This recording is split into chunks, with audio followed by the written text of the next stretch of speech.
మన నర్సీపట్నం 3వ గ్రేడ్ మున్సిపాలిటీలో ఉండింది. గత 15 సంవత్సరాలుగా మన మున్సిపాలిటీ 2011 నుంచి మూడో గ్రేడ్ మున్సిపాలిటీలో ఉండింది. దీన్ని అడ్వాన్స్డ్గా అప్గ్రేడ్ చేద్దామని గౌరవ స్పీకర్ గారు దాన్ని ప్రతిపాదనలు పైకి పంపించి ఫస్ట్ గ్రేడ్ మున్సిపాలిటీకి చేయాలి అనే ఒక ప్రతిపాదన లాస్ట్ కౌన్సిల్ పెట్టడం జరిగింది. సో ఆ తీర్మానానికి కౌన్సిల్ సభ్యులు మొత్తం 28 మంది కౌన్సిలర్స్ వచ్చారు. 25 మంది కౌన్సిలర్స్ ఆమోదించారు. కానీ ఇక్కడ గౌరవ చైర్పర్సన్ మాజీ చైర్మన్ ఏమంటున్నారంటే, నేను ముందుగానే ఎజెండా సైన్ చేసిన తర్వాత నేను ఆల్రెడీ లెటర్ పెట్టాను, ఎజెండా ఆపమని లెటర్ పెట్టాను. సో అది ఆ అంశాన్ని 4వ అంశం ఏదైతే ఉండిందో ఆ అంశాన్ని నేను ఆమోదించట్లేదని రాశారు. సో ఏ విధంగా మీరు ఆమోదించట్లేదంటే ఆ ఎజెండాలో వచ్చింది దాన్ని మీరు కౌన్సిల్ లో ప్రూవ్ చేయాలి. మీరందరూ ఒక వైసీపీ సభ్యులు ఎవరైతే ఉన్నారో సో వాళ్ళందరూ ఒక లెటర్ ఇచ్చి 1/3 సభ్యుల చేత సంతకాలు పెట్టించి లెటర్ పెడితే అది ఆమోదించాలా వద్దా అనేది కౌన్సిల్ నిర్ణయం తీసుకుంటుంది. సో మెజారిటీ పేపర్లు ఒప్పుకున్న తర్వాత మీరు సంతకం పెడితే ఏంటి, సంతకం పెట్టకపోతే ఏంటి? అవునా కాదండి? ఈ కౌన్సిల్ లో ఆల్రెడీ ఆమోదించి ఉన్నారు. మీరు లెటర్ పెట్టడం వల్ల మీకు ఇది చెడ్డపేద, ఇది అధికార దుర్వినియోగం అంటారు. కానీ దీన్ని నర్సీపట్నం ప్రజలకు మీరు చేసిన దాంట్లో ఏముంది? ఇంతవరకు మీరు చైర్మన్ గా చేసి లాస్ట్ మినిట్ లో ఈ సంతకంతో మీ యొక్క పేరుని చెడ్డ పేరుగా చేసుకున్నారు.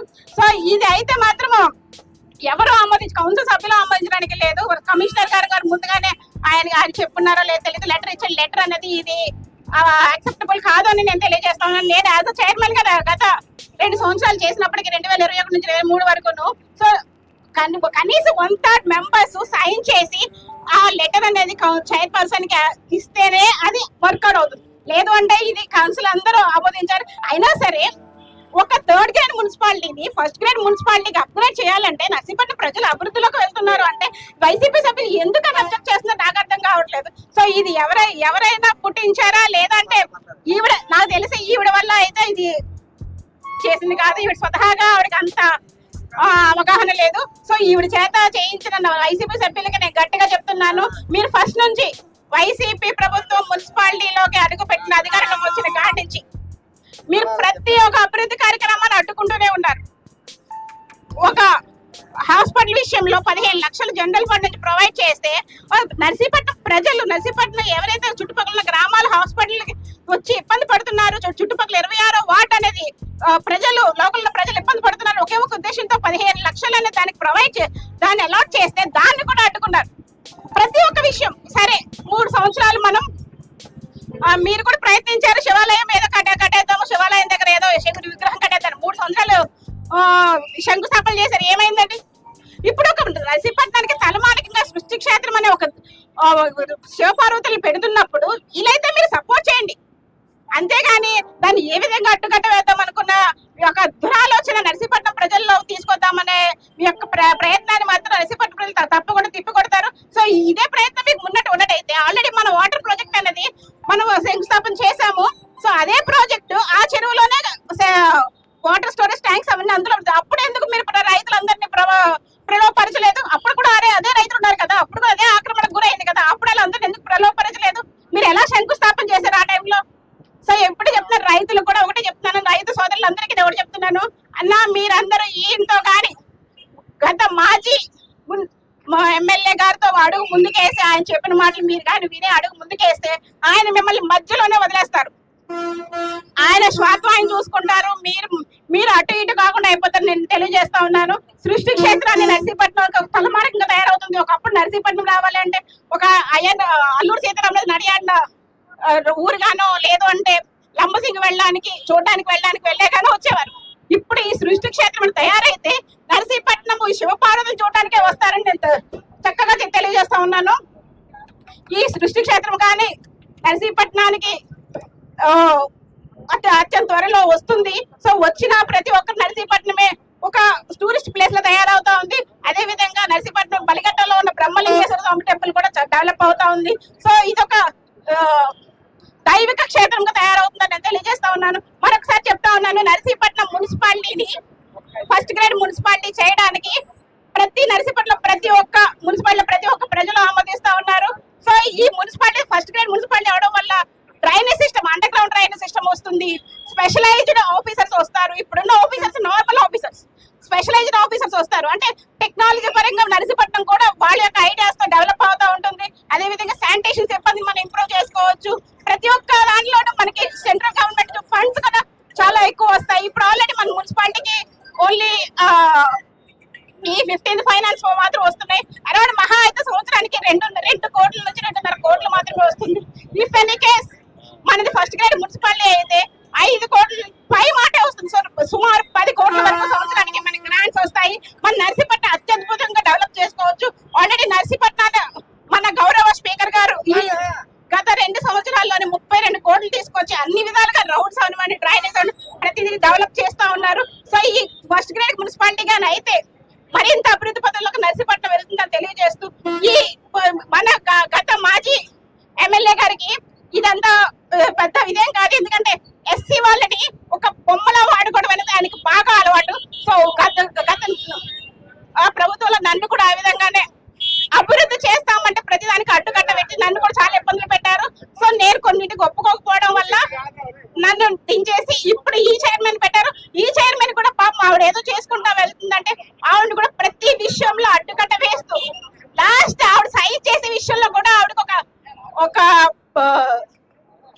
బ్యాడ్ ఇంప్రెషన్ ప్రజల్లో వచ్చే విధంగా తెలియజేస్తూ, అంటే ఒక సామాజిక వర్గాన్ని ఆయన ఎంత చిన్న చూపు చూస్తున్నారో ఈ విధంగా మనం తెలియజేస్తా ఉన్నాము. నేను ఒకటే తెలియజేసుకుంటా ఉన్నాను, నర్సీపట్నాన్ని మనం అందరం కలిసి అభివృద్ధి పరుద్దాం.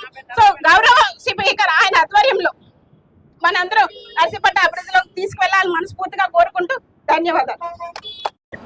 ఈ రోజు నర్సీపట్నాన్ని ఒక నమ్మక ద్రోహి, నర్సీపట్నం అభివృద్ధికి అడ్డుపడుతున్న ద్రోహి కట్ల ఉమాశంకర్ గణేష్ మీకే చెప్తున్నాను, నర్సీపట్నం అభివృద్ధిని అడ్డుకుంటున్నావు.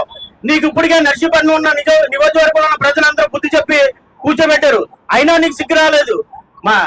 అలాగే మొన్న మీరు కూడా మీ వైసీపీ గవర్నమెంట్ ఉన్నప్పుడు 5 సంవత్సరాలు అధికారులు ఉన్నప్పుడు మా బొడ్డుపల్లిలో శివాలయంలో 100 విగ్రహాలు శివుడి విగ్రహం కడతారని చెప్పి నైట్కి నైటే భార్య భర్తలతో వచ్చి పూజ చేశారు. ఆ విగ్రహం మీరు పూజ చేశారా? మీరు అంటే నర్సీపట్నం అభివృద్ధిని మీరు ఒక మాట ఇచ్చి దొంగ హామీలు ఇచ్చి మీరు ఈ రాజకీయం చేశారు ఇంతకు ముందు 5 సంవత్సరాలు. అలా కాకుండా మా గౌరవ స్పీకర్ గారు శ్రీ సింతకాల అయ్యన్న పాత్ర గారు ఆదర్శంలో కష్టపడి నర్సీపట్నాన్ని ఒక అభివృద్ధి బాటలో నిలబెట్టినందుకు, అదే మా గౌరవ యువ నాయకులు శ్రీ సింతకాల విజయబాబు గారు 108 అడుగుల విగ్రహాన్ని, శివుడి పార్వతి విగ్రహాన్ని ఇక ట్యాంక్ బండ్గా చేద్దామని చెప్పేసి ఎంతో సంకల్పంతో దీక్ష చేసి ఒక నర్సీపట్నం ఒక టూరిస్ట్ ప్లేస్ గా రాష్ట్రంలోనే కాకుండా దేశంలోనే అలా ప్రపంచం అంతా నర్సీపట్నం చూసేలాగా మా చింతకాల విజయబాబు గారు చూస్తుంటే మీరు అడ్డుపడాలని, ప్రతి అభివృద్ధి కార్యక్రమానికి అడ్డుపడాలని చూస్తున్నారు. మిమ్మల్ని ప్రజలే కాదు ఆ దేవుడు కూడా క్షమించడు. దేవుణ్ణి కూడా మోసం చేశారు మీరు, ప్రజలే కాదు దేవుణ్ణి కూడా మోసం చేశారు మీరు. గణేష్ గారు మీకు అర్థమవుతుందా? శివుడి విగ్రహం కడతారని చెప్పి నైట్కి నైట్ భార్య భర్తలతో వచ్చి అర్ధరాత్రి గారు పూజ చేశారు బొడ్డుపల్లి శివాలయంలో. అది కంప్లీట్ చేశారా మీరు? అంటే మీరు దేవుని మోసం చేసినట్టే కదా. అలాగే ప్రజలను మోసం చేశారు మీరు. ప్రజలు మోసం చేసింది కాకుండా ఆ పైన భగవంతుడు కూడా మోసం చేశారు. మీరు ప్రజలు బుద్ధి చెప్పి కూర్చోబెట్టారు, ఆ దేవుడు కూడా మన జీవితంలో బుద్ధి చెప్పి మిమ్మల్ని కూర్చోబెడతారు. అబద్ధాలు గుర్తుంచుకోండి. నర్సీపట్నం అభివృద్ధిని ఎవరు ఆపలేరు. అయ్యన్న పాత్ర గారు నర్సీపట్నాన్ని ఒక ప్రపంచంలోనే, ఒక దేశంలోనే, ఒక రాష్ట్రంలోనే నంబర్ 1 నియోజకవర్గంగా తయారు చేద్దామని ప్రయత్నిస్తుంటే అడుగడుగుని అడ్డుపడతారా? నర్సీపట్నం అభివృద్ధిని అడ్డుపడతారా? దళితులు అడ్డుపడతారా? అలాగే ఇక్కడ ఉన్న మాజీ చైర్మన్ ఏమిని కూడా అడ్డు పెట్టుకొని మీరు రాజకీయం చేస్తాను చూశారు. ఆవిడ లొంగకపోతే ఈవిని పక్కన పెట్టి ఇంకో దళితైన మహిళ శుభలక్ష్యాన్ని అడ్డు పెట్టుకొని రాజకీయం చేస్తామని చూశారు. ఏ పదవి అంటే ఇచ్చారు కానీ అధికారం ఇచ్చారా మీరు? దళితులకి పదవి అంటే మున్సిపాలిటీ చైర్మన్ కింద ఇచ్చారు కానీ అధికారం ఇచ్చారా? చెక్ పవర్ ఇచ్చారా? మీరేం చెప్తే అదే చేశారు గత వైసీపీ గవర్నమెంట్ 5 సంవత్సరాలు కూడా. ఇదా మీరు దళితులు అడ్డు పెట్టుకొని చేసిన రాజకీయం? శుభలక్ష్మి గారు మీరు కూడా గుర్తుండించుకోండి, మిమ్మల్ని పెదపొండపల్లి 12వ వార్డు ప్రజలు 2 టర్మ్లు గెలిపించారు. మీరు నర్సీపట్నాన్ని మున్సిపాలిటీని అభివృద్ధి చేస్తారని, అలాగే 12వ వార్డుని అభివృద్ధి చేస్తారని మీరు ప్రజలకు ఏం చెప్తారు? మీరు గ్రేడ్ 3 ఉన్న మున్సిపాలిటీని గ్రేడ్ 1 గా చేద్దామని గౌరవ స్పీకర్ గారు అయ్యన్న పాత్ర గారు కృషి చేస్తుంటే దానికి మీరు అడ్డుపట్టారు. సర్ది ఇల్లుగా మిర్చిపోతారు మీరు నర్సీపట్నాన్ని. లేక మన దళితులకు ఒక అవకాశం వస్తే ఆ అవకాశాన్ని మీరు దుర్వినియోగం చేసుకున్నారు. మీరు చరిత్రలో మీ పేరు కింద పోద్ది. ఈ సందర్భంగా వైసీపీ నాయకులకు ఒకే చెప్తున్నాను, నర్సీపట్నం మున్సిపాలిటీని అభివృద్ధి పరిచినందుకు ఎవరు కూడా అడ్డుపడితే ఊరుకునే పరిస్థితి లేదు. నర్సీపట్నాన్ని ఎవరన్నా అడ్డుపడదామని చూసినా తొక్కుకుంటూ దాన్ని అభివృద్ధి చేసే పని మా తెలుగుదేశం కార్యకర్తలు, మా టీడీపీ కుటుంబాన్ని, అదే గౌరవ స్పీకర్ గారు చేస్తారు. కాబట్టి